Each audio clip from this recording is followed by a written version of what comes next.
안녕하세요. 제상돌아보기입니다. 오늘은 현지 시간으로 12일, 우리 시간으로는 아마 마친 지 몇 시간도 안 된 것 같아요. 그 한미일 외교장관 회담 하와이에서 있었죠. 거기에 이제 공동성명서가 외교부 보도자료에 갓 올라왔더라고요. 그래서 그걸 보면서 드는 생각을 한번 이야기 드리려고 해요. 물론 가장 중요한 현안은 북미 종전선언에 대한 이야기가 거론됐겠지만 그런 사안은 공동성명서에서 흔적을 찾기는 조금 어려워요. 어떻게 보면 당연한 일이죠. 이거 보면 상당히 대비가 되는 것이 지금 유럽의 우크라이나 사태 같은 경우에는 제목만 봤습니다만은 특정 일에 러시아가 공격하기로 되어 있다 이런 보도부터 해서 바이든이 푸틴에게 전화를 해서 담판을 했는데 잘 안 됐다. 이렇게 변죽이 엄청나게 울려지고 있죠. 사실은 큰 방향이 결정된 것이고 오히려 아시아권으로 지금 중요성은 넘어와 있죠. 태평양 쪽으로, 동북아로. 여기 진짜 중요한 일들은 여기서 이제 벌어지고 있는 와중인데 이거는 보도가 상당히 제한되어 있습니다. 오히려 중요하다는 듯 반증이죠, 이것이. 예. 한번 알아볼게요. 자, 이번에 먼저 순서를 보면은 한일 외교장관 회담을 했고 아마 미국과 일본도 외교장관 회담을 한 것 같아요. 각각 각국끼리 개별적으로 한 다음에 한미일이 모여서 했는데 한일 외교장관 회담부터 잠깐 알아볼게요. 이것도 상당히 의미가 있어요. 왜냐하면 외교장관 우리 두 나라 관계가 경색되면서 외교장관 회담도 이게 상당히 오랜만이거든요. 예. 그래서 이전 동영상에서 이제 최근에 사도광산 관련해서 이슈도 좀 있었죠. 예. 자, 정용 외교장관하고 하야시 요시마사 외무대신이 만났고요.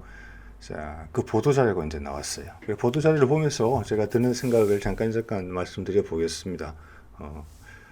보면은 이제 이웃 국가다. 정 장관이 한 이야기예요. 여기 보면은 상당히 이제 우리 입장을 많이 이야기한 것 같아요. 어떤 보도자료에는 올바른 역사 인식이 미래지향적 한일 관계 발전을 위한 근간임을 강조하였다. 아마 이걸 들으시는 분들은 이런 관점에서 보시면 될 것 같아요. 제가 이제 어떤 외교적인 수사에 익숙해지는 그런 부분도 있는 것 같아요. 저를 포함해서. 그리고 사안을 볼 때, 제 말이 당연히 다 맞지 않겠죠. 예. 근데 이제 지금 들으시는 분들의 의견과는 생각과 좀 다를 수 있다 하더라도 이거를 다면적으로 보는, 사안을 보는 방식에 대한 생각, 이런 부분들의 주안점을 두시면 좀 더 재미있지 않을까 싶어요. 반드시 이게 이렇게 될 것이다, 저렇게 될 것이다 라는 것이라기보다는 미래의 일이니까요. 예. 그럼 우크라이나 사태도 어떻게 또 반전될지도 모르죠. 예. 굳이 이야기를 하자면은. 자, 그래서 과연 우리가 지금, 개인적인 차원에서 나누는 국제관계에 대한 대화가 공식 차원에서 외교부 차원 그리고 양 국가의 수장 차원에서 이 대화가 나눠질 때는 어떤 방식으로 표현되는지 이런 부분도 관심이 있는 것 같아요. 저한테는. 자, 보면은 사도광산건에 대해서 아주 집요하고 강하게 항의를 하는 것 같아요. 여기 보면은 일본의 사도광산 유네스코 세계유산 등재 추천 결정에 대해서 기시다 총리가 직접 발표를 했고 이 결정을 하기 위해서 아베 전 총리하고 전화 통화까지 한 중대한 사안입니다. 그래서 우리는 강한 유감을 표명했고 항의의 뜻을 재차전달했다. 그리고 2015년 일본 근대산업시설 등재 시 이거는 군함도 이야기입니다. 일본 스스로 약속한 후속 조치부터 충실히 이행할 것을 촉구하였다. 이게 우리 항의의 핵심이죠. 그때 유네스코에 등재를 하면서 분명히 이제 조선인의 강제 노역이 있었다는 사실을 같이 명기하기로 했는데 왜냐하면 그 자체도 역사적 사실이고 군함도가 유네스코의 근대문화산업시설로 등재되는 한 이유기도 했거든요.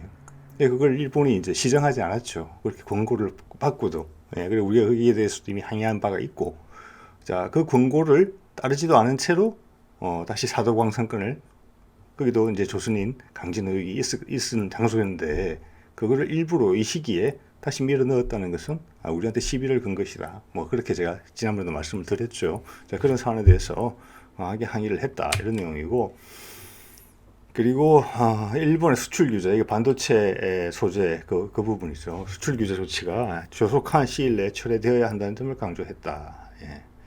특히 정 장관은 우리의 특정 산업을 반도체 산업을 겨냥하여 취해진 일본의 이 조치가 현재 한미일 간의 세계 공급망 안정 강화 협의와도 논리적으로 맞지 않는다는 점을 지적하였다. 이건 상당히 타당한 지적이라고 봅니다. 예. 자, 미국 입장에서는 한일 간에 서로 사이좋게 지냈으면 좋겠는데 같은 동맹국이라는 우산 아래서 또 지금 중국의 경제적인 성장에 부담을 느낀 미국이기 때문에 패권 전쟁의 시작도 거기 있잖아요. 그러면은 지금 공급망 다변화한다는 부분은 상당히 중요한 부분이에요. 거기서 중국을 배제하겠다는 거니까 세계 공장으로서의 중국의 가치를 떨어뜨리겠다는 거잖아요. 자, 그런 점에서 같이 협력을 해야 할 한국과 일본인데 산업적인 면에서 일본이 우리를 타격을 주려고 했다는 것은 온당치 못하다. 한미일 공조라는 관점에서도 이런 이야기를 이제 던진 것이죠. 예. 여기에 대해서 일본의 반응은 사도광산 항의에 대해서는 이 보도 자료에 아주 간단하게 되어 있어요. 일본 외무성 대신은 일본 정부의 입장을 전달하였다. 우리에게 이렇게 되어 있습니다. 그 내용이 상당히 궁금하죠. 예. 아마 뒤에 조금 내려가다 보면은 관련해서 이야기가 조금 더 드릴 수 있는 부분이 나올 것 같아요. 자, 그다음 한미 외교장관 회담. 왼쪽이 이제 블링컨 국무장관이죠, 미국의. 오른쪽이 우리 장관이고. 자, 여기 보면은 이제 몇 가지 이제 새로운 사실도 우리가 이제 전체적인 시각에 넣어야 될 부분들이 발견이 돼요. 미국 정부가 최근 2월 12일이죠. 인태 전략, 인도 태평양 전략을 발표해서 영내 관여 의지를 재확인한 것을 평가하였다. 이게 상당히 의미가 있는 내용인 것 같아요. 인도 태평양 전략은 이제 트럼프 행정부 때 처음으로 나온 것인데 이게 중국을 견제하기 위한 전략이거든요. 기본적으로는 패권 전쟁의 어떤 수단인 것이죠. 그걸 수행 전략이라고 해요. 수행 전술이라고 봐야 되겠네요. 요번에 2월 12일 날 한번 하루 이틀밖에 안 됐잖아요. 백악관에서 12페이지짜리를 새로 만들어냅니다. 그래서 트럼프 때는 그 내용이 뭐냐면 미국이 다 알아서 할 테니까 너희들은 인도태평양 지역의 동맹국들은 내 말을 알아서 잘 들어. 이런 분위기였다면 이번에는 동맹국들을 잘 활용해서 동맹들의 뜻을 존중하겠다. 이런 방향이 많이 담긴 걸로 지금 평가를 받고 있어요.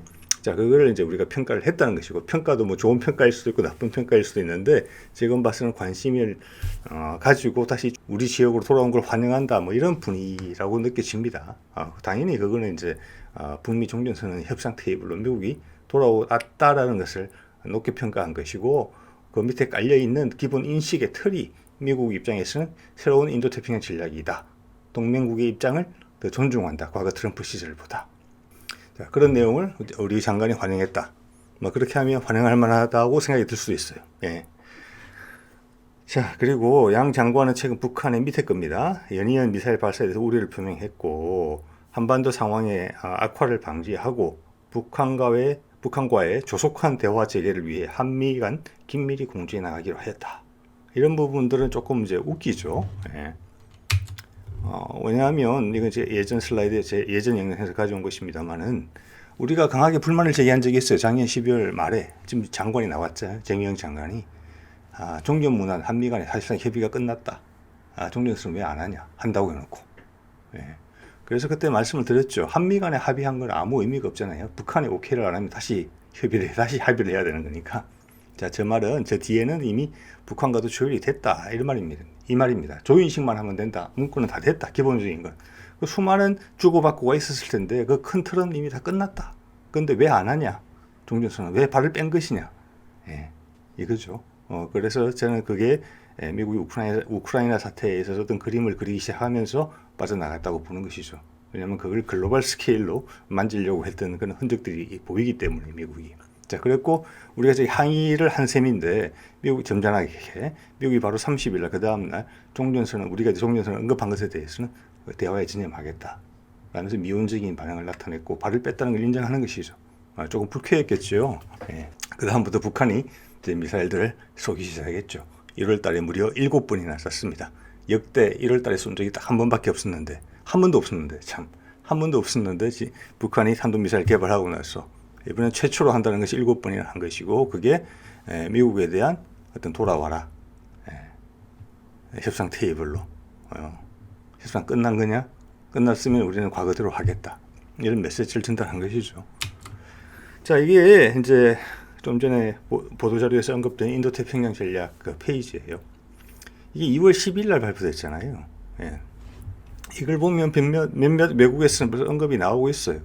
미국의 관심이 지금 어떻게 보면은 우크라이나에서 곧 전쟁이 날 것 같은 분위기지만 사실은 그 부분은 정리가 되고 있고 출구 전략이란 말씀을 제가 여러 번 드렸죠. 예, 그런 출구 전략을 이제 수행하는 것이고 실제적인 관심은 지금 아시아로 넘어오고 있다.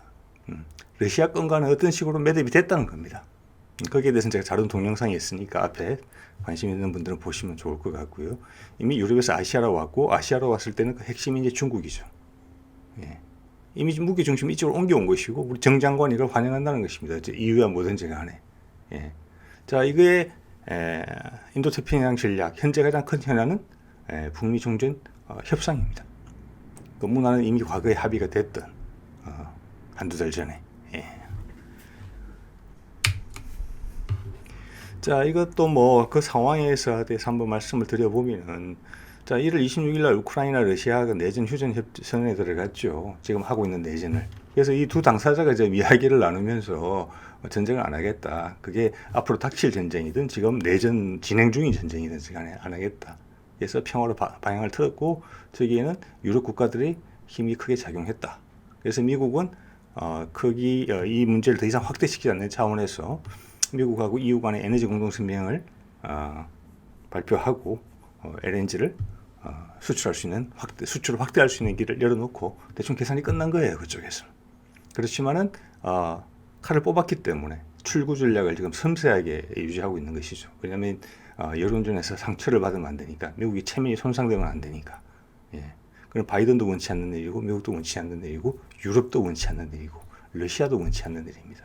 왜냐하면 미국은 체면이 중요한 것이고 유럽과 러시아는 실익이 중요한 것이죠.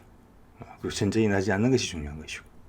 자, 그게 그런 식으로 종결되는 걸 보자. 북한에서는 화성 12호 5,000km짜리 사정거리를 쏩니다. 그리고 ICBM도 준비되어 있다. 그 사이에 실험은 안 했지만 기술적으로 훨씬 신장된 모습을 보여요. 예. 그래서 미국은 많이 당황하게 되죠. 그래서 이때 미국이 이미 종전 협상으로는 복귀된 것 같아요. 그러면서 2월 2일 날 한미일 외무회담 소식이 알려지죠.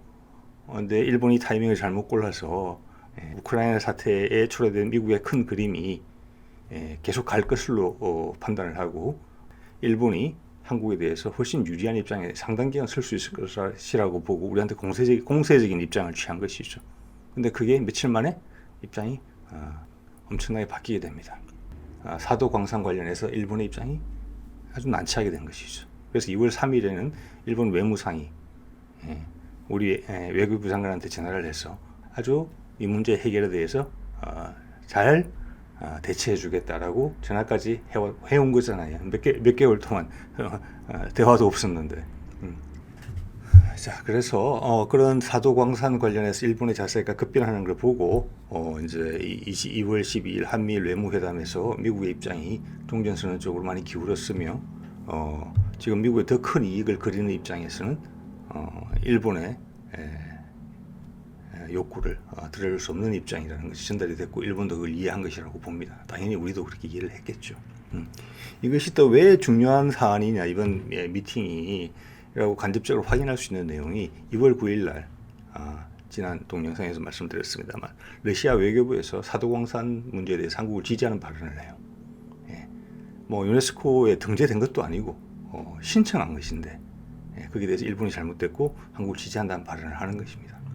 이때만 해도 뭐 지금도 마찬가지입니다만은 러시아 외교부는 우크라이나 문제 하나만 갖고도 정신이 없을 때예요.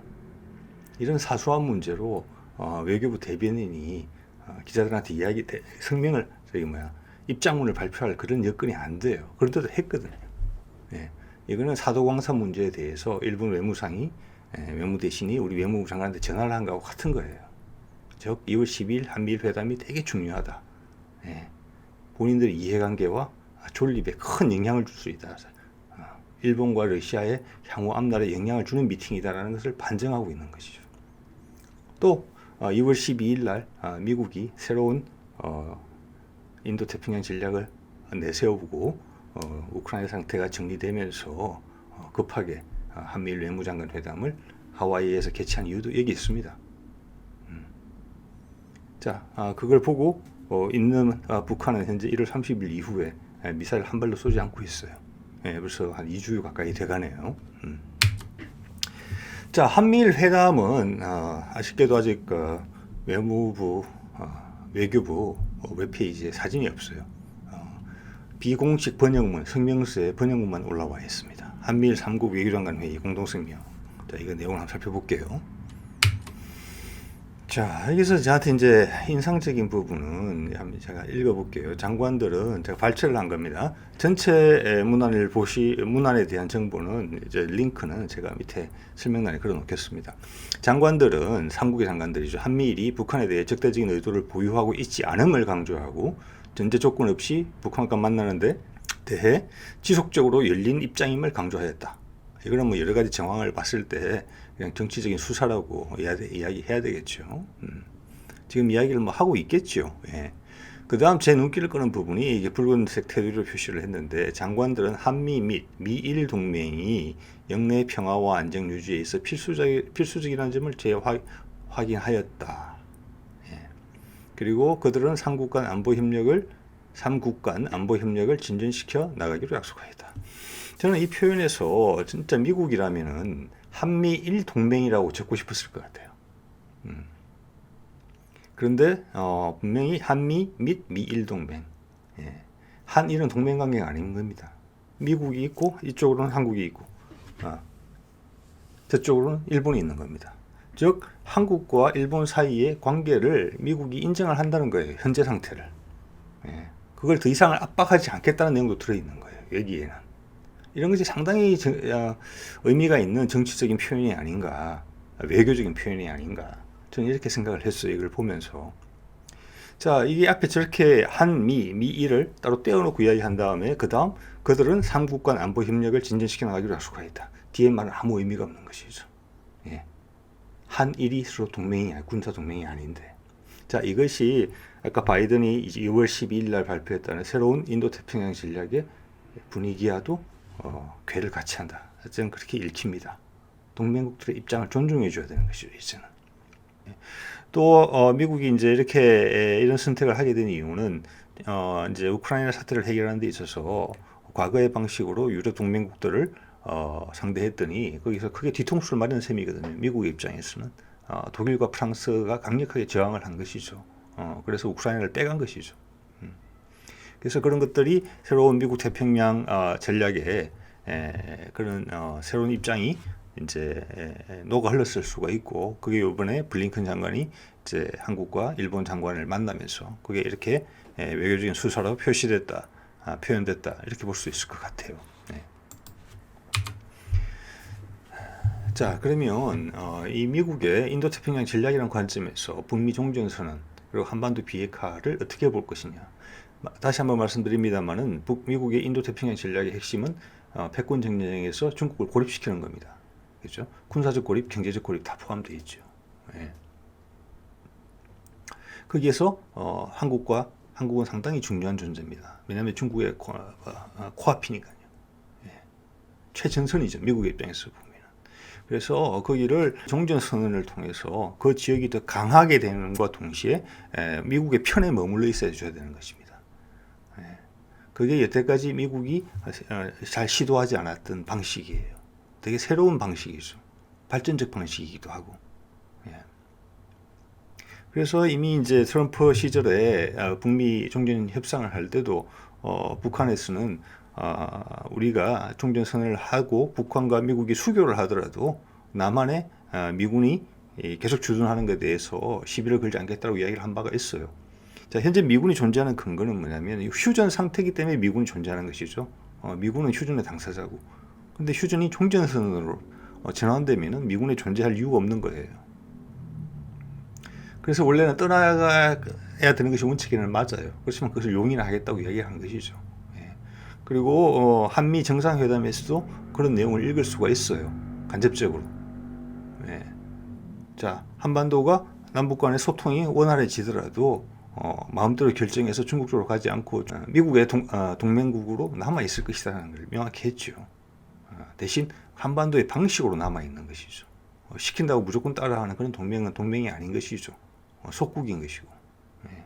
자, 그 점을 명확히 한 것이고, 그 점에 대해서 미국도 여러 여건의 변화에 따라서 그 부분, 그런 접근 방식으로 접근해 오고 있는 그런 느낌이 들어요. 이번에 우크라이나 사태에서 크게 느꼈을 겁니다. 세상이 바뀌었다는 거, 그리고 미국이 예전 같지 않다는 거, 새로운 방식으로 따라가야 된다는 거. 예. 미국이 사실은 가진 큰 강점 중에 하나가 상황에 따라서 본인을 아직은 변화시킬 수 있고 적응시킬 수 있는 힘이 있다는 거예요.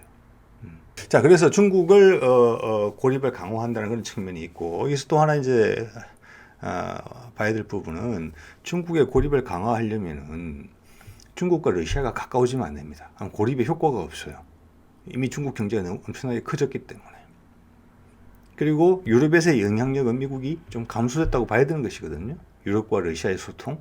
자, 그러면 그들은 유라시아 대륙으로 연결되어 있죠. 그래서 제가 해양 세력과 대륙 세력이라는 표현도 쓰기도 하는데, 그러면 유럽과 러시아가 활발해지면 거기가 뭔가 부가가치가 생성되지 않겠습니까? 그게 중국으로 연결되기가 되게 쉬워요. 예. 거기다가 동북아까지 그 연결이 된다. 예. 러시아는 팽창하려고 그러고 유럽도 팽창하려고 하거든요. 다들 힘드니까. 예. 새로운 기회를 찾고 있는 것이죠. 예. 그래서 그 새로운 기회에 대한 물꼬를 한반도에서 터주되, 예, 거기에 중국을 배제할 가능성이 높아 보여요. 대신에 러시아는 거기 들어와야 되겠죠. 그래야지 중국과 러시아 관계가 교란되겠죠. 그래서 양쪽이 서로 경쟁을 하게 만들 수가 있어요. 여기에서 러시아가 유라시아 대륙을 잇겠다는 욕구가 강한데, 예, 거기서 한반도의 출구를 막아버리면 중국으로 흘러갈 수밖에 없는 것이거든요. 자, 그걸 이 북미 종전선언 협상에 있어서 미국이 협상장을 떠났던 몇 개월 전, 그리고 우크라이나 사태를 겪으면서 미국의 경험, 그게 녹아들어서 가장 크게 바뀐 부분이 아닐까. 예. 저는 개인적으로 그렇게 생각을 합니다. 예. 자, 그리고 이번 공동성명에서 제 눈에 띈 부분인데, 여기 보면 미얀마에 대한 이야기가 나오고 있어요. 미얀마가 지금 쿠데타가 일어난 지가 1년 정도 됐거든요. 여기 제가 읽어볼게요. 장관들은 또한 미얀마 정권에 미얀마 국민들에 대한 폭력을 규탄하고 모든 폭력의 즉각적인 중단, 자의적으로 구금된 인사들 석방, 그리고 포용적 민주주의로 가는 길로의 조속한 복귀를 위한 노력을 강화하기로 약속하였다. 예. 자, 이렇게 돼 있죠. 그런데 사실 우리가 미얀마에 대해서 많은 관심을 기울이고 있어요. 이거는 금년도 2월 1일에 나온 보도자료예요. 외교부에. 여기 보면 제목이 이렇죠. 미얀마 쿠데타 발발 1주년 계기 공동성명 발표. 자, 여기 보면은 우리나라는 아시아 국가 중에서 유일하게 미얀마 쿠데타 발발 1주년에 대해서 민주주의 회복을 촉구하는 공동성명을 발표한 나라예요. 자, 그 다음 밑에 내용도 보겠습니다. 우리 정부는 아시아 민주주의 선도 국가로서 사태 초기부터 미얀마의 민주주의 회복과 인권을 존중해야 한다는 입장을 일관되게 표명해 왔으며 앞으로도 미얀마 사태 해결에 기여하기 위해 국제사회와 계속 긴밀히 공조해 나갈 것이다. 네. 어떤 느낌이 오시죠? 예. 어떤 우리의 이권, 이해관계가 강하게 결합되어 있어요. 지금 미얀마에. 그래서 이게 지금 한미일 공동 이번에 외교장관 공동성명에 굳이 미얀마가 나온 이유도 보면은 우크라이나, 대만, 미얀마가 언급되어 있거든요. 예. 사실 미얀마 건은 상대적으로 비중이 떨어지는 주제예요. 근데 거기에 올라갔다는 것은 우리의 입장, 그 입장을 이해하는 미국의 입장이 들어있다고 봐야 될 것 같아요. 저는 그렇게 보입니다. 그래서 예전에 제가 국방논평에서 이런 언급을 했었죠. 작년에 항모 예산이 없어지려고 그러다가 살아났죠. 설계 예산이. 그 다음 서욱 국방부 장관이 동남아 출장을 갔습니다. 물론 이제 태국하고 갔죠. 지금 미얀마로 출장 갈 수 있는 상황은 아니죠. 그래서 이제 그런 게 항모를 위한 해외 기지 물색과 상관이 있는 것이 아니냐. 우리나라 해역에서 항모를 두기는 너무 어려운 거니까. 그리고 이건 제가 처음 한 이야기가 아니고 과거에 이런 이야기가 몇 번 나왔었습니다. 항모를 우리가 가진다고 하면은 해외에 기항지, 해외 기지가 필요하다. 예. 잠재적인 적의 사정거리를 벗어나는, 그리고 우리의 그 해양 항로를, 해양 수송로를 좀 더 효과적으로 보호할 수 있는 곳. 거기서 미얀마가 적절하다. 그럼 왜 미얀마냐? 일단 수송로에서 가깝고 또한 미국의 입장에서 봤을 때는 중국의 남하를 제재할 수 있는 곳이에요. 중국은 땅덩이에 비해서 되게 바다를 접촉하는 면이 좁아요. 우리 해안선에서 거의 절반이 다 되죠. 그 다음 남중국해란 말이에요. 미사일의 사정거리들이 길어지기 때문에 중국 입장에서는 우리가 되게 껄끄러울 수 있어요. 우리가 뭐 초음속 미사일, 극초음속 미사일도 좀 개발하고 있잖아요. 그리고 우리 해군의 성장. 자, 그렇기 때문에 중국은 남쪽으로 내려올 수 있는 남중국해를 거치지 않고 바로 수송로를 연결할 수 있는 항구를 찾고 있다고도 볼 수 있어요. 그런데 다른 쪽에서는 전부 다 나라를 몇 군데씩 거쳐서 내려가야 돼요. 근데 미얀마 같은 경우는 중국의 남부와 바로 연결될 수 있고 지금 나라가 혼란스럽잖아요. 그래서 미얀마에서는 게임이 있다고 볼 수 있습니다. 중국 척과 미국 척. 그래서 미국 척의 대표로 한국이 물망에 오른다고 저는 생각합니다. 우리도 생각이 있고 미국도 그게 적절하다고 보는 것 같아요. 그리고 이것이 우리가 바뀐 새로운 개념에 있어서의 한미동맹 관계라고 하는 것이죠. 동맹으로서 해줄 수 있는 일인 것이죠. 양쪽이 서로 이해관계를 맞는 일, 큰 그림을 동의한 다음에는 그 다음 그 큰 그림 속에서 양쪽의 이해관계가 공유될 수 있는 부분을 같이 하는 것이죠. 이게 미국이나 주변 국가들이 인정을 안 해주면, 그리고 미얀마 스스로가 한국이라는 나라에 대해서 부담을 느끼면 할 수 없는 일이에요. 우리는 그 일을 준비하고 있는 것이죠. 그래서 좀 전에 그 공동성명, 미얀마 쿠데타 발발 1주년 기념 성명에서 우리는 아주 강한 표현을 썼다고 저는 그렇게 생각합니다. 그리고 이거는 우리가 미국을 위해서 해줄 수 있는 얘기도 해요. 자, 오늘은 몇 시간 전에 끝난 하와이에서 열린 한미일 간의 외교장관 회담, 그 공동성명 내용을 살펴보면서 문득문득 드는 제 생각을 한번 말씀드려봤습니다. 오늘은 여기까지 하겠습니다.